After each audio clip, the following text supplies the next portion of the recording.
جو ہم ٹوپی کوئی لیتا ہے کوئی نہیں لیتا سر پہ نماز پڑھتے وقت، تو دوسرا کئی دفعہ ہم پڑھ رہے ہوتے ہیں پیچھے سے کوئی اٹھاتا ہے جو مسجد میں ٹوپی پڑی ہوتی ہے وہ ہمارے سر پہ دے دیتا ہے، اس وقت ہم قیام میں ہوتے ہیں، تو کیا ہے اس کا ہے کوئی دین میں کیا اس کا ہے مقام؟ ٹوپی کے بغیر نماز ہو جاتی ہے نہیں ہوتی، کیا ہے اس کا بتائیں؟ مقام کا تو رمضان صاحب سب کو پتا، جو اٹھا کر ٹوپیاں دیتے ہیں ان کو اگر نہیں پتا تو اپنی کتابیں دیکھیں۔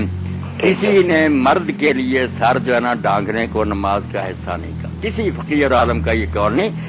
سر جو ہے یہ عورت نہیں، کوئی شرمگاہ نہیں، پوشیدہ رکھنے کی چیز نہیں، مرد کے لیے ناف سے گھٹنوں تک یہ حصہ ہے جو لازم ہے چھپانا۔ اس کے علاوہ اگر وہ کرتا بھی نہیں پہنتا نا، آپ تو سر کی بات کرو نا، کرتا بھی اتار کر پاس ہی رکھ دے اور اکیلے دیوبند میں نماز پڑھے، کوئی نہیں روک سکتا۔ فی ہزار واحد حضور نے پڑھی، حضرت جابر پڑھ رہے تھے، کپڑے سے سیاب موضوع المصر ایک ہی چادر میں۔ تو بعد آدمی نے پوچھا آپ یہ کیا کہا؟ لے ایران ہم کو مصر۔